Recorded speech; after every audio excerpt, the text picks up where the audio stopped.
지역의 이슈를 속 시원히 풀어보는 헬로 이슈 토크입니다. 계양구 의회를 비롯해 후반기 인천기초시의회 의장 선출을 둘러싸고 연일 논란이 많았는데요. 인천시당이 관련 의원들을 제명하는 중징계를 내렸습니다. 당론을 무시하고 야당과 야합해 의장직을 얻었다는 건데요. 해당 의원들은 무기명 비밀 투표를 문제 삼는 게 오히려 잘못됐다고 반박하고 나섰습니다. 애초 약속했던 협치의회는 사라지고 볼썽사나운 감투 싸움만 벌인다는 비판도 나옵니다. 기초의장 선거 왜 이런 논란이 벌어지는지 짚어보지요. 이도형 홍익정경연구소장과 유재홍 전 인천시 의원과 함께하겠습니다. 두 분 어서 나오세요. 네, 안녕하세요. 반갑습니다.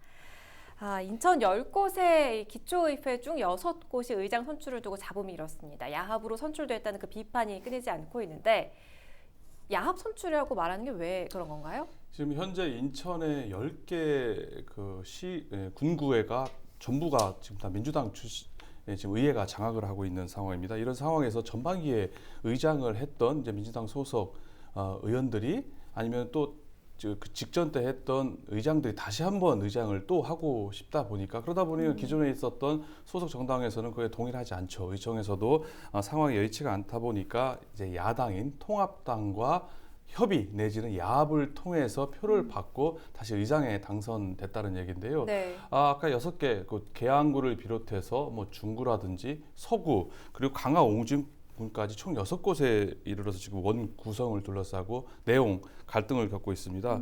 이게 사실 이게 흔한 일은 아닙니다. 왜냐하면 더러더러 발생은 하지만 이렇게 뭐 지금 6군데가 전방위적으로 지금 이런 논란이 불거지고 있다라고 볼 수가 있는데요. 네. 이거는 대부분 원 구성이 되게 되면 선수라든지 아니면 연장자 순으로 의장을 하게 되고요. 그리고 돌아가면서 하는 게 원래 사실상 맞는데 이제 욕심이 생기는 거죠. 한 번 더 하고 싶은 그 욕심 때문에 타당과의 사전에 교감을 통해서 뭐 이렇게 다시 서로 표를 주고 받으면서 이제 의장에 당선됐다 이렇게 볼 수가 있습니다. 그 계양구의회 김유순 의장 역시 야당과 야합을 해서 선출받았다는 지적을 받게 됐는데 이건 또 어떻게 된 거예요?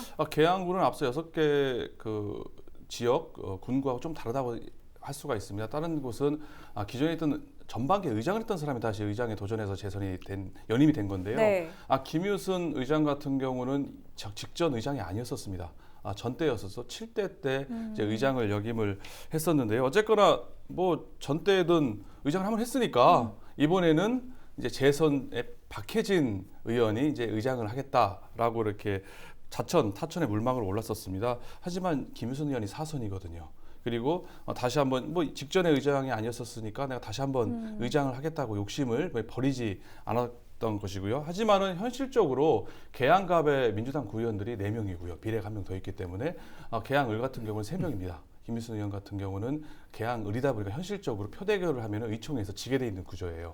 그러다 보니까 통합당 의원들하고 뭐 사전에 뭐 교감 내지는 뭐 소위 작업 같은 걸 통해서 본회의장에서 계양을 구의원인 3표 그리고 통합당 3표를 받아서 6표로 의장에 당선됐다라고 볼 수가 있습니다. 지금 예기치 못했던 일격을 받았던 박해진 의원을 비롯한 계양 갑의 구의원들은 김유순 의원을 포함한 나머지 3명의 구의원에 대해서 지금 시당의 윤리심판원의 징계를 지금 청구한 상태입니다. 좀 의아스러운 게요. 지역 현안에 대해서는 여야 협치가 잘 안 되는 게 늘 문제라고 지적을 받고 있는데 뭐 이럴 때는 의원들끼리 협치가 굉장히 잘 되나 봐요. 그 야당 입장에서는 누가 의장이 되든 그 여당 의원이 되기만 하면 되기 때문에 여당 의원들끼리 집안 싸움을 해서 생기는 일이고 또 야당 입장에서는 여당 의원들이 상임위 자리라든가 야당을 챙겨주는 의원을 도와주는 건 저희가 봐서는 뭐 당연한 처사라고 저는 생각을 합니다. 예. 그렇군요. 그게 협치라는 표현보다는 서로 이해관계가 맞아 떨어져가지고 서로 그렇게 되는 거라 볼 수 있을 것 같아요. 근데 이번 문제는 사실 인천 문제만 아니고 다른 타 시도도 이 문제 때문에 지금 굉장히 골머리를 많이 앓고 있어서 제가 보기에는 제도적인 접근이 좀 더 필요하지 않나 이렇게도 좀 생각이 들어요. 예. 차차 좀 이야기를 풀어가 보겠고요. 이번 사건과 관련해서는 더불어민주당 인천시당에서 관련 의원 6명을 제명을 시켰습니다. 이유는 뭡니까? 이런 부분들은 여야가 이제 공통적인 부분인데 당론을 지키지 않은 것 그리고 정당 정치를 무시하는 처사이고 당원으로서 마땅히 지켜야 할 책임과 규정이 있으므로 민주적 절차를 통한 협의 사항이나 정당의 정체성에 그 직결된 것을 위반하는 경우 징계 절차는 뭐 불가피하다고 저는 생각을 합니다. 예. 제명 처리라는 그 징계가 적절하다고 뭐 보시는 거예요? 당론으로 결정한 내용을 거부를 했고 다른 당과 이제 야합이라고 좀 표현하겠습니다. 야합을 해서 더불어민주당의 명예를 실추시킨 부분에 대해서 그 의원들을 제명하는 건 당연한 처사라고 저는 보고 있고요. 네. 만약 이게 손바닥이 처벌을 한다고 하면 앞으로 이런 문제들이 더 많이 일어날 거로 저는 그렇게 판단합니다. 이번 처사는 잘했다 이렇게 판단합니다. 그 의원 입장에선 상당히 중징계잖아요. 제명이라는 게 징계 수위 적절하다고 보시는 거예요? 해당 의원들이 그 제명이라는 중징계를 받았다 할 수가 있는데요. 징계 여부는 정당 자율의 문제이기 때문에 이게 뭐 과하다, 아니면 합당하다 얘기하는 것은 뭐 큰 의미가 없다라고 볼 수가 있을 것 같습니다. 뭐 자기들이 당연 당규에 정한 대로 하면 되는 거기 때문에 그다지 큰 논란의 소지는 없다 볼 수가 있는데요. 하지만 그 동안에 이제 기초든 광역에서 이런 논란이 끊임없이 크고 작은 논란이 그 동안에 있어 왔었는데 그 동안에 그냥 유야무야해 왔었던 게 사실입니다. 하지만 이번에 인천시당의 조치는 상당히 신속하다. 그리고 이제 6개 군구에 대해서 징계를 하거나 징계 절차가 진행하고 있다는 점에 있어서 상당히 초강수를 뒀다라는 점에 있어서는 분명한 사실이다 볼 수가 있을 것 같습니다. 인천시당에서 지금 다수당이죠. 절대 다수당인 민주당에 대한 기강을 확립하고 일벌 100개 차원에서 다소 강하게 징계를 주지 않았나라는 생각은 해볼 수 있을 것 같습니다. 그러니까 제명 처리가 되면 다시 입당할 수는 없나요? 어떻게 되나요? 원칙적으로는 이제 징계, 출당 조치가 되기 때문에 당적을 보유할 수 없게 되는 상태가 되는데요. 네. 어쨌거나 무소속이 이제 되게 되는 겁니다. 물론 나중에 복당 신청을 할 수는 있습니다. 복당 신청을 하게 됐을 경우에는 다시 이제 복당 심의위원회를 열게 되는데요. 주로 과거 사례를 지켜볼 때 주로 이제 신청을 해도 잘 안 받아줘요. 그러니까 아예 안건을 올리지 않거나 설령 안건으로 심의위원회에 올라간다 하더라도 아예 복당 승인을 불허하는 사례가 종종 그리고 대부분 있다 보니까 아무래도 자기네가 출당하고 징계했는데 다시 받아들인다는 건 사실 모양도 맞지 않고요. 아주 특별한 경우를 제외하고는 다시 복당하기는 어려울 것이다 이렇게 볼 수가 있습니다. 네. 기초의 의장이 뭐길래 참 이런 논란이 계속 이어지고 있는지 궁금한데 앞서 좀 욕심 이런 표현도 해주셨어요. 의장 네. 어떤 권한을 갖나요? 의장은 이제 기초 단체장 다음으로 의전 서열 2입니다. 어쨌거나 그 지자체에서 단체장 다음으로 항상 뭐 축사라든지 인사말을 할 수 있는 의회를 대표할 권한이 있고요. 이외에도 의장실이라는 독립된 공간을 줍니다. 또 차량이 제공이 되게 되고요. 네. 또 거기에다가 뭐 운전기사든 그리고 수행 비서까지 딸리게 됩니다. 또한 이제 홍보팀이 전담해서 의장을 뭐 사진도 찍어주고 자료도 관리해주고 상당히 편하죠. 게다가 매달 약 한 200만 원 정도의 업무 추진비가 진단되는 이점이 있다고 볼 수가 있습니다. 그렇군요. 뭐 욕심이 생길 수 있는 그런 조건일 수도 있을 것 같아요. 의장을 비롯한 의장단 선출할 때 보통 이 관례라는 게 있죠. 앞서도 설명을 해주셨는데 뭐 선수 그리고 연장자 이런 관례가 있는데 보통은 뭐 어떻게 선출이 되나요? 통상적으로 그 의장은 집권한 여당 몫으로 돌아가고 야당에게는 그 부의장 정도가 배분되는데 그 부의장도 야당에서 의석수가 한 3분의 1 이상 넘어가야 배분이 되는 걸로 알고 있고 예전에는 집권 여당에서 그 의장을 뽑을 때 다선 의원 중에서 연장자가 맞는 것이 이제 통상적인 관례였는데 요즘은 재선 이상 의원 중 그 의총에서 당내 경선을 통해서 결정하는 경우가 많이 있습니다. 이 결정이 끝나고 나면 그 야당과 협의를 해서 본회의장에서 무기명 그 전체 투표를 해서 선출이 되기로 돼 있습니다. 예.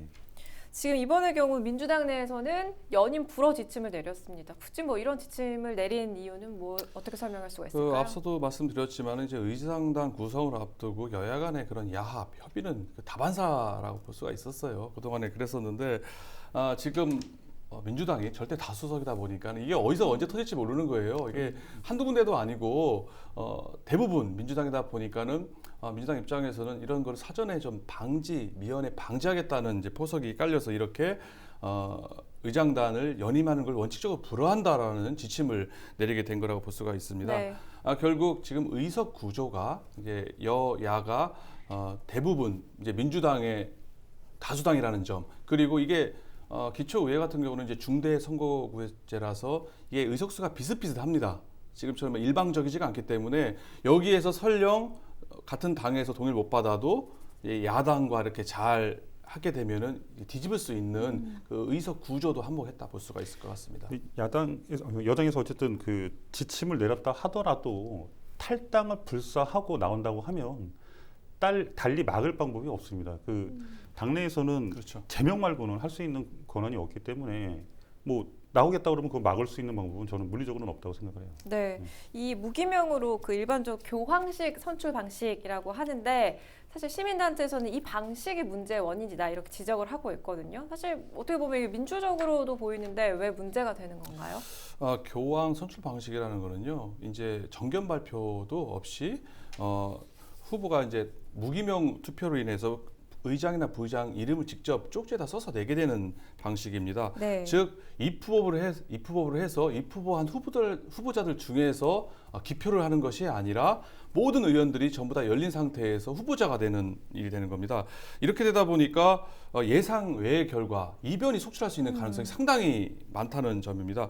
어떤 형식으로든 과반수, 다수 표만 받아내면 되는 거거든요. 네. 그렇게 하기 위해서 뭐 서로 간에 뭐 여야 아니면 당대 당 간에 공감대라든지 신뢰가 조성되지 않는다고 하면은요, 뭐 서로 이해관계, 유불리에 따라서 서로 아니면은 뭐 뒤에 뭐 검은 거래가 있든 뭐든 간에 찍어서 자기 이름만 과반수만 넘기면 된다. 그러니까 수단과 방법을 가리지 않아도 되는 그런 제도적인 맹점이 있을 수 있다는 점에 있어서 이런 기초의회뿐만 아니라 뭐 광역의회에서도 의장당 구성에서 논란이 계속 발생하는 이유 중에 하나라고 볼 수가 있어요.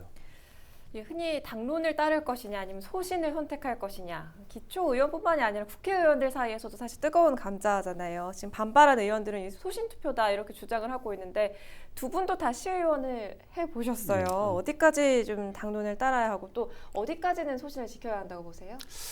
1차적으로 이미 그 지역 국회의원들과 이제 의장 선출할 때 교감을 가지고 출발을 하고 이게 상층이 있으면 같은 당 이제 구의원들끼리 모여서 의총에서 투표를 하는데 이미 그 이때 자신의 그 소신을 충분히 피력할 수 있는 그 시간과 기간이 있습니다. 네.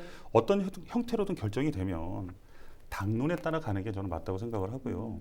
그럼에도 불구하고 몇몇 의원들과 그 야당 의원들을 설득해서 의장 자리를 꿰차는 걸 저는 소신으로 보기는 굉장히 어렵고 야합이라고 표현하는 게 좀 맞다고 생각을 하고, 다만 이런 과정들을 통해서 의회 안에서의 민주주의라는 것에는 한 발 좀 다가갔다. 앞으로도 많은 변화가 있을 거로 저는 그렇게 보입니다. 당론이냐 소신이냐 어떠세요?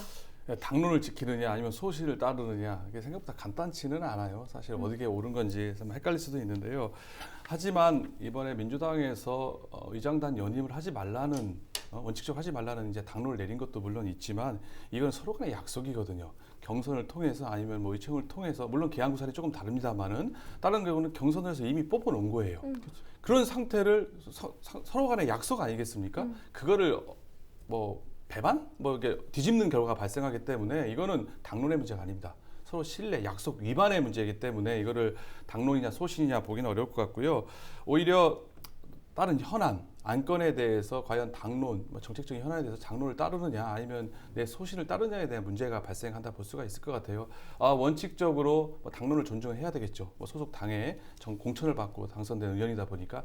하지만은 전국적으로는 자기가 정치적 책임을 지고 자기가 정부적 판단을 해서 당론을 존중하되 소신에 따라서 자기 의사 표시를 하는 것은 의원의 당연한 권리이자 의무가 아닌가 저는 그렇게 생각을 합니다. 네. 그래서 이런 폐단을 좀 없애기 위해서 다른 그 지방자치에서는 이틀 전에 입후보를 하는 경우도 있습니다. 미리 입후보를 해서, 그러니까 그 당일날 이도영 소장이 말씀하시는 당일날 정견 발표를 하면서 하는 경우도 있고요. 미리 이틀 전에 입후보를 해서 이런 부분을 막으려고 하는데 이것도 상당히 그 문제는 많은 거는 마찬가지라고 저는 그렇게 도입한 10개 군구의회 중에 바로 부평구의회와 미추홀구의회가 그걸 도입을 했습니다. 그렇기 때문에 그나마 이번 원구성하는 데 있어서 잡음이 없는 또 의회가 대외적인 거죠. 물론 안 해야 그렇죠. 어떨지 모르겠지만 부평구의회, 미추홀구의회가 그런 입후보 방식의 의장당 구성 방식을 따랐기 때문에 됐다 볼 수가 있습니다. 아무래도 이틀 전에 그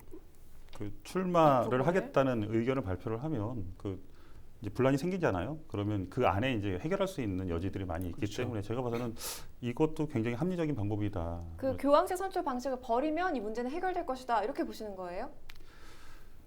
어떤 그 제도를 개선을 해도 사람이 하는 일이라 저는 개인적으로 이제 논란이 계속적으로 될 거라고 저는 생각을 해요. 예. 선출 방식의 문제는 아니다. 선출 방식에도 문제가 있죠. 지금 이렇게 무기명 투표를 하는 건 사실 문제가 저는 있다고 봐요. 기명 투표를 해야 되는데 네. 그렇지 못하고 지금 무기명 투표, 지방자치법 제48조 1항에 의장과 부의장 각 1명인 무기명 투표로 선출하게끔 그렇게 돼 있기 때문에 이 규정을 따르다 보니까 기명으로 하면 당이 보는 눈이 있기 때문에 이렇게 못하죠. 예. 이게 지금 이제 기본적으로 의원 자질의 문제냐, 방식의 문제냐라고 이제 국한될 수가 있을 것 같은데요. 이제 이게 꼭 저는 이제 자질의 문제라고 생각을 해요. 방식의 문제라기보다는. 왜냐하면은 지금 인천시 의회 같은 경우도 마찬가지로 교황직 선출 방식을 따르고 있거든요. 네. 하지만 이번에 자체 선관위를 꾸려가지고 상당히 잡음 없이 그냥 의회를 구성을 했습니다. 원구성을 했습니다. 물론 국회도 마찬가지고요. 결국 물론 시스템이 부족하기 때문에 그런 논란이 발생할 가능성은 크다고 할 수가 있지만 이렇게 기초의회가 원구성을 둘러싸고 이런 야합, 협의 이런 과정이 있다는 것은 자질상의 문제가 더 크다라고 볼 수 있을 것 지금 같아요. 의회 밖에서 바라보고 있는 시민들의 입장은요.